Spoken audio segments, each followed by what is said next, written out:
Chapitre 13 Gryffondor contre Serdaigle.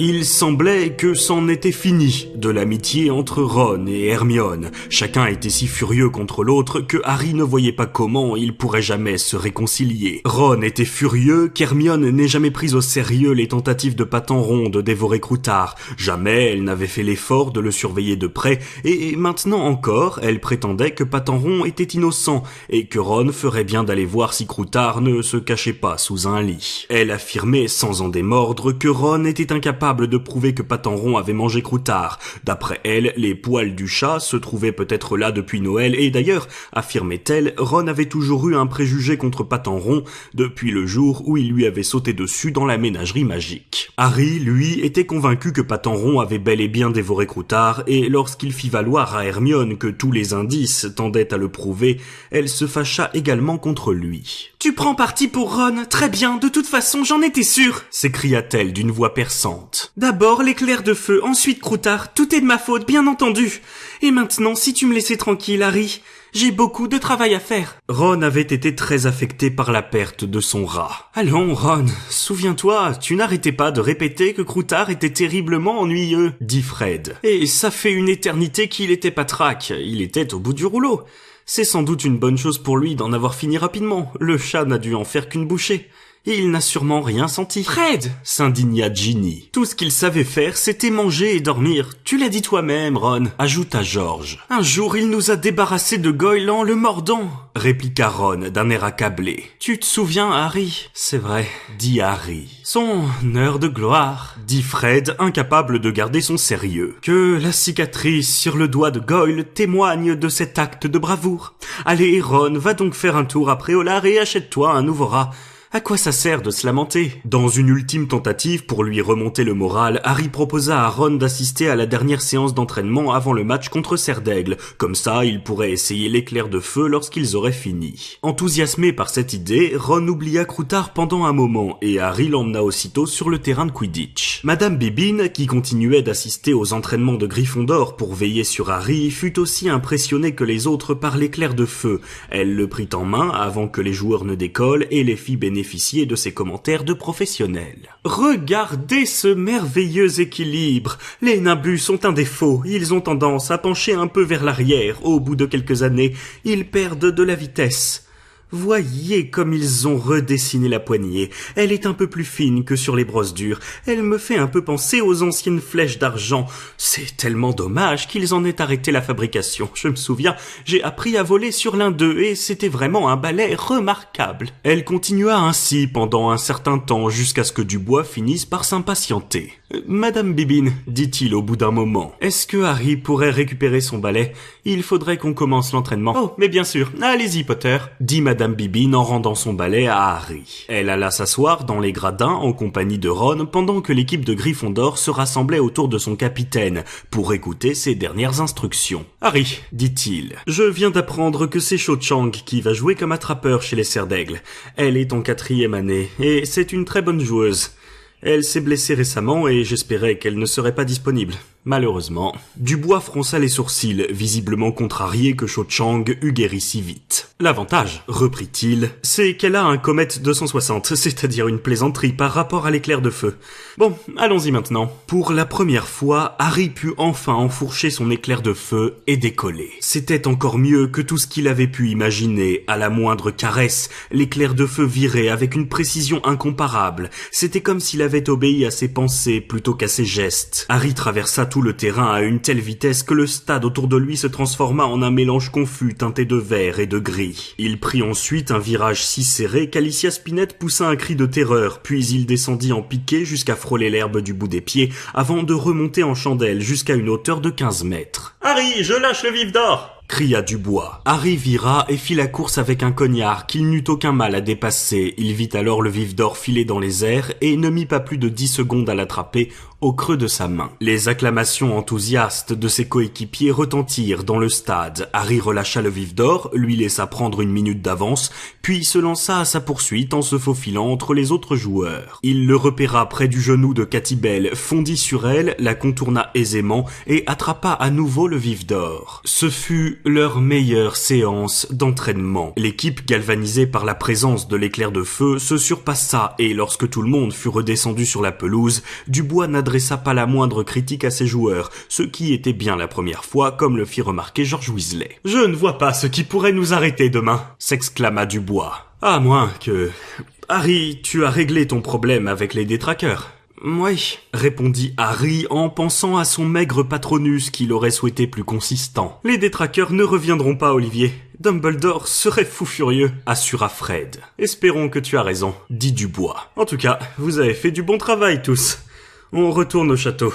Couchez-vous de bonne heure. Je reste encore un peu, » dit Harry. Ron voudrait essayer l'éclair de feu. Et tandis que les joueurs rentraient au vestiaire, Harry alla rejoindre Ron, qui était redescendu sur le terrain. Madame Bibine, elle, s'était endormie sur son gradin. « Vas-y, » dit Harry en tendant l'éclair de feu à Ron. Avec une expression extatique sur le visage, Ron enfourcha le balai et s'éleva dans le crépuscule sous le regard de Harry. Lorsque Madame Bibine s'éveilla en sursaut, la nuit était tombée. Elle était furieuse qu'il ne l'ait pas réveillé avant et insista pour qu'il rentre immédiatement au château. Harry, son balai sur l'épaule, quitta le stade en compagnie de Ron, tous deux rivalisant d'éloges sur les performances de l'éclair de feu. Ils étaient à mi-chemin du château lorsque Harry aperçut soudain sur sa gauche quelque chose qui lui fit l'effet d'un coup de poing à l'estomac, une paire d'yeux qui brillait dans l'obscurité. Il se figea sur place, le cœur battant à tout rompre. « Qu'est-ce qu'il y a ?» s'étonna Ron.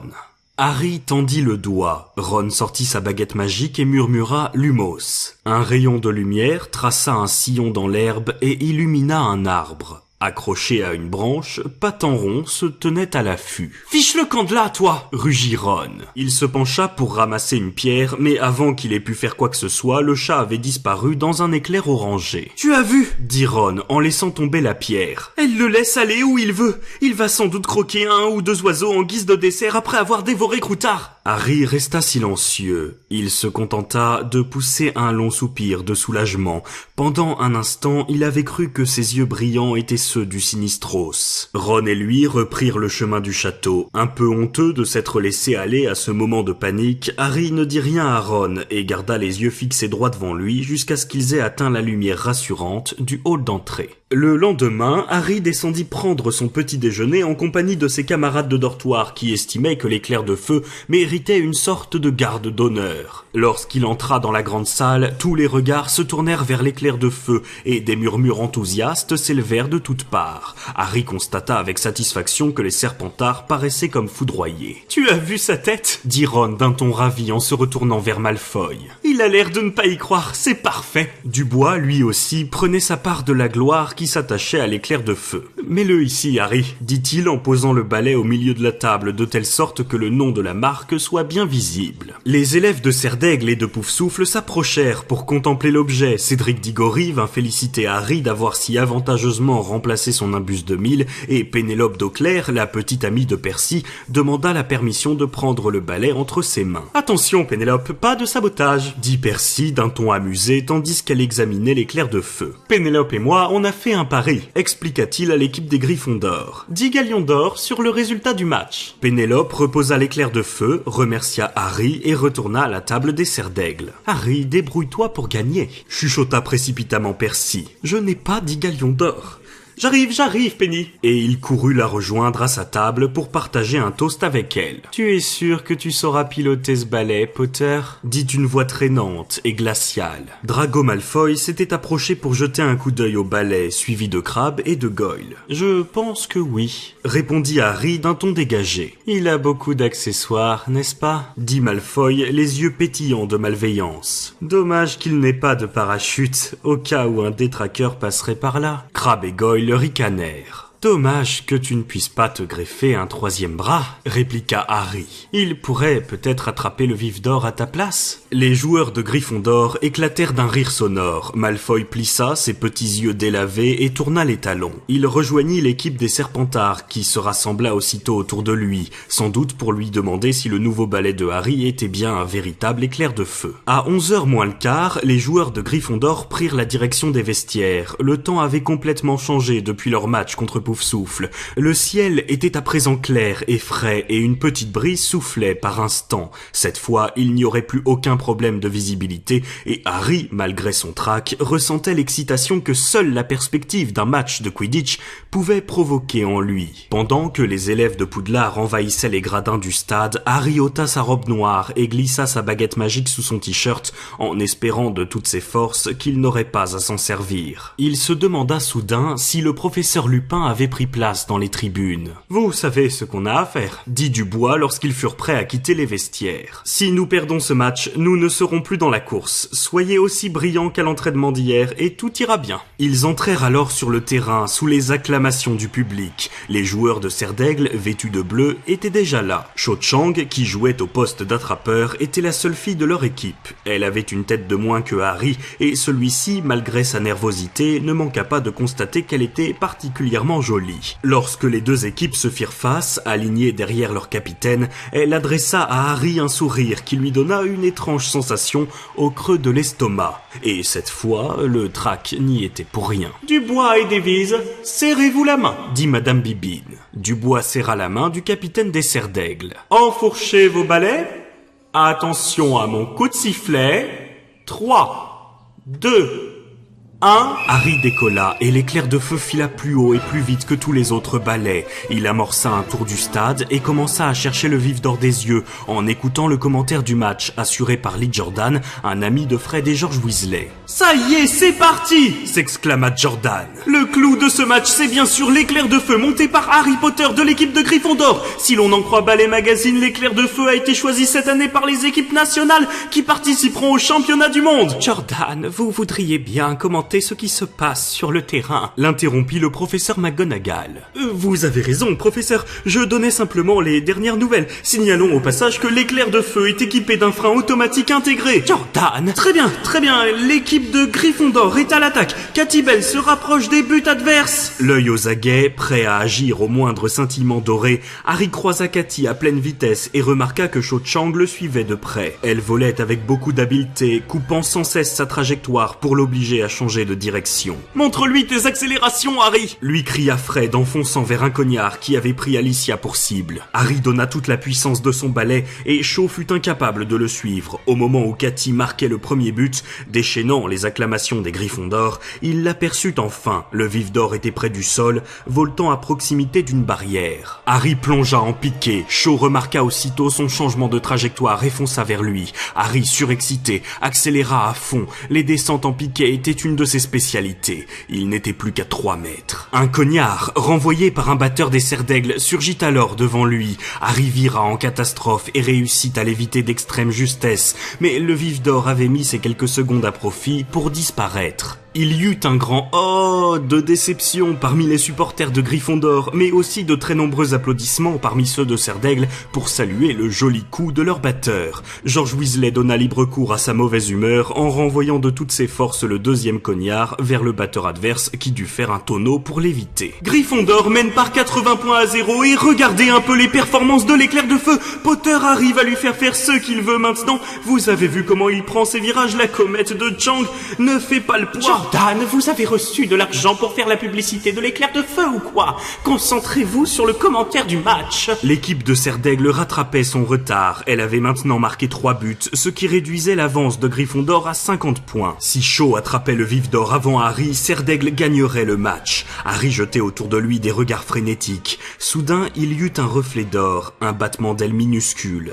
Le vif d'or contournait les buts de Gryffondor. Harry accéléra, les yeux fixés sur le point doré. Mais un instant plus tard, Cho surgit devant lui, en travers de sa trajectoire. « Harry, ce n'est pas le moment d'être galant !» rugit Dubois, tandis que Harry faisait une embardée pour éviter la collision. « Fais-la tomber de son balai s'il le faut !» Harry jeta un coup d'œil à Cho. Elle souriait. Le vif d'or, lui, avait à nouveau disparu. Harry prit de l'altitude et s'éleva de plusieurs mètres. Du coin de l'œil, il vit que Cho le suivait. Elle avait décidé de calquer sa trajectoire sur la sienne plutôt que de chercher elle-même le vif d'or. Très bien, si elle tenait tant que ça à le suivre, elle devrait en subir les conséquences. Il plongea à nouveau en piqué. Cho, croyant qu'il avait repéré le vif d'or, essaya de le suivre. Harry remonta brusquement en chandelle, tandis que, poursuivant sur sa lancée, elle continuait de foncer vers le sol. Il s'éleva alors à la vitesse d'un boulet et aperçut à nouveau le vif d'or qui brillait loin au-dessus du terrain, du côté des buts adverses. Il accéléra, chaud aussi, mais elle se trouvait à une altitude très inférieure à la sienne.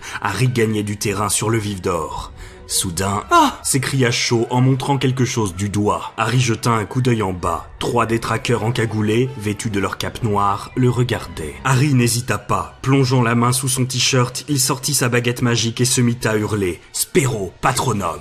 Une forme argentée, gigantesque, jaillit alors de l'extrémité de sa baguette. Il savait qu'il avait visé directement les détraqueurs, mais il ne prit pas le temps de regarder ce qui se passait. Par miracle, il était resté lucide et avait presque rattrapé le vif d'or. Il tendit la main, sans lâcher sa baguette, et parvint à refermer les doigts sur la petite balle ailée qui essayait en vain de lui échapper. Le sifflet de Madame Bibine retentit.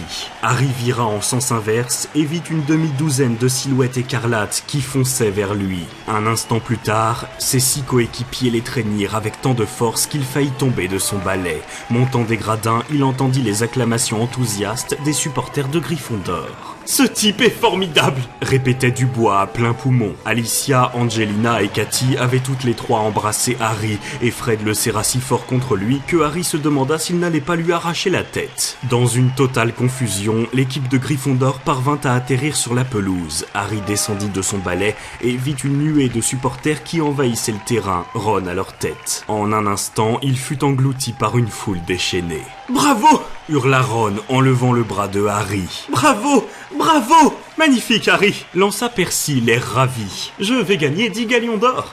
Excuse-moi, il faut que j'aille voir Pénélope. « Tu as été extraordinaire, Harry !» s'écria Seamus Finnegan. « Ça, c'était quelque chose !» rugit Hagrid, dont la tête dépassait de la foule des supporters. « Remarquable, Patronus !» dit une voix à l'oreille de Harry. Harry se retourna et vit le professeur Lupin qui paraissait à la fois ébranlé et content. « Les détraqueurs ne m'ont rien fait !» s'exclama Harry, surexcité. « Je n'ai rien ressenti !»« C'est parce que... ce n'étaient pas des détraqueurs, répondit le professeur Lupin. Venez voir. Il emmena Harry jusqu'au bord du terrain. Vous avez fait très peur à Monsieur Malfoy, dit-il. Harry vit alors Malfoy, Crabbe, Goyle et Marcus Flint allongés par terre les uns sur les autres, empêtrés dans de longues capes noires avec des cagoules assorties dont ils essayaient de se débarrasser. D'après la façon dont ils étaient tombés, il semblait que Malfoy était monté sur les épaules de Goyle. Le professeur McGonagall, une expression d'intense fureur sur le visage, se tenait devant eux. « Un stratagème lamentable !» hurla-t-elle. « Une tentative lâche et abjecte pour déstabiliser l'attrapeur de Gryffondor. Vous aurez tous une retenue, et j'enlève 50 points à Serpentard.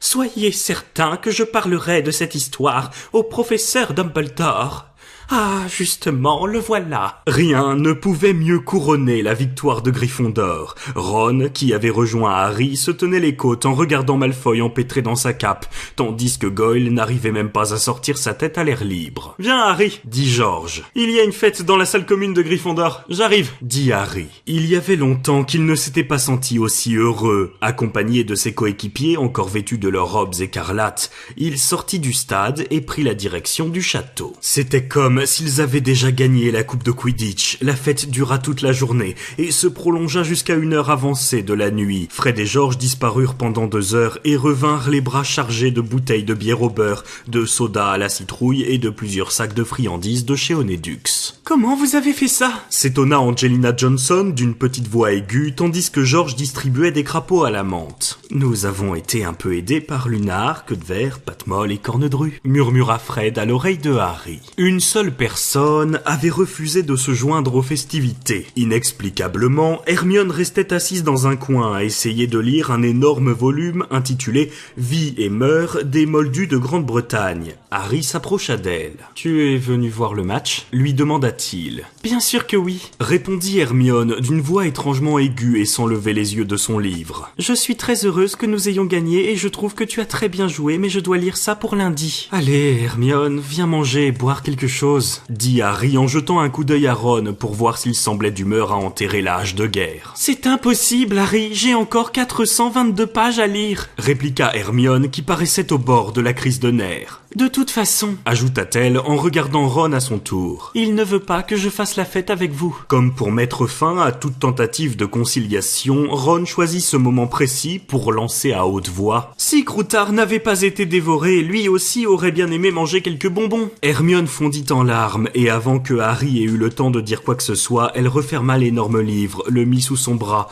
et monta l'escalier qui menait au dortoir des filles. Tu ne peux pas la laisser un peu tranquille, dit Harry à Ron à voix basse. Non, répliqua Ron. Si au moins elle avait l'air de regretter ce qui s'est passé.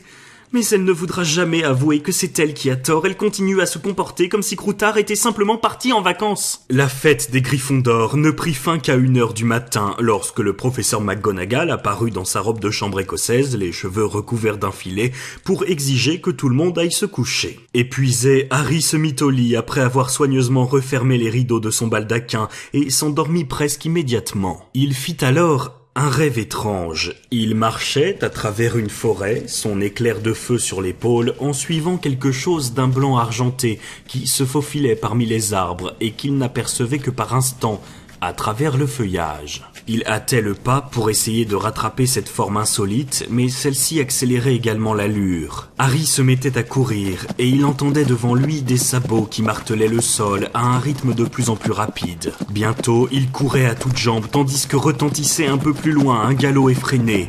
Puis il arrivait soudain dans une clairière, et...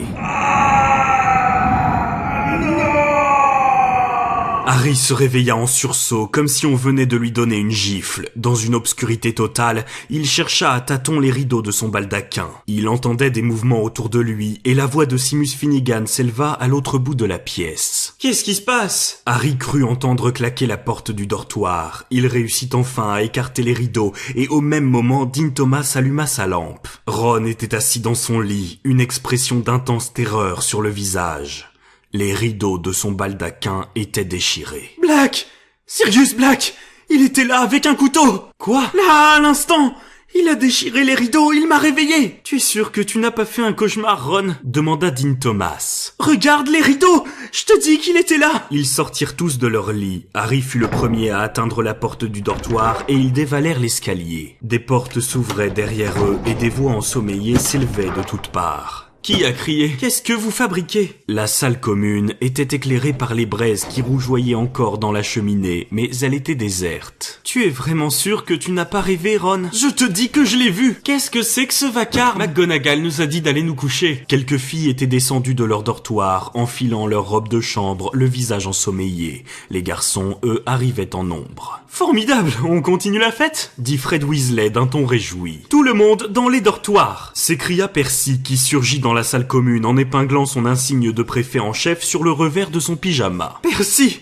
Sirius Black !» dit Ron d'une voix faible. « Dans le dortoir, avec un couteau !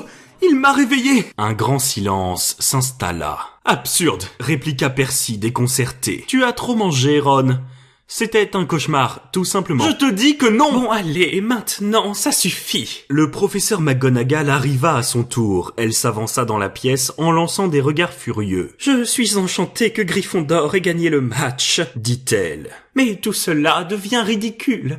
Percy, j'attendais mieux de votre part. Je n'ai absolument pas autorisé ce qui vient de se passer, professeur, répliqua Percy en bombant le torse d'un air indigné. J'étais en train de leur dire de remonter se coucher. Mon frère Ron a fait un cauchemar. Ce n'était pas un cauchemar, s'écria Ron. Professeur, je me suis réveillé et Sirius Black se tenait devant moi, un couteau à la main. Le professeur McGonagall le regarda fixement. Ne soyez pas ridicule, Weasley. Comment aurait-il pu franchir le portrait ? C'est à lui qu'il faut le demander, répliqua Ron en pointant un index tremblant vers le portrait du chevalier du Catogan. Demandez-lui s'il l'a vu. Après avoir lancé un regard soupçonneux à Ron, le professeur McGonagall repoussa le tableau qui masquait l'entrée de la salle commune et sortit dans le couloir. Tout le monde retint son souffle. « Chevalier du Catogan, dit-elle, avez-vous laissé entrer un homme dans la tour de Gryffondor il y a quelques instants ?»« Sans aucun doute, gente dame !» s'écria le chevalier. Il y eut un silence stupéfait. « Vous Vous avez fait ça, s'indigna le professeur McGonagall. Mais le mot de passe. Il les avait tous, assura fièrement le chevalier. Tous ceux de la semaine, écrits sur un morceau de papier. Il me les a lus l'un après l'autre.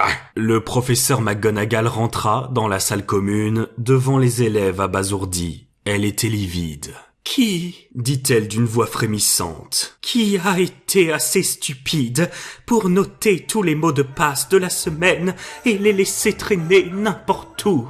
Il y eut un silence total, bientôt rompu par un petit cri apeuré. Puis, Neville Londubat, tremblant de la tête aux pieds, leva lentement la main.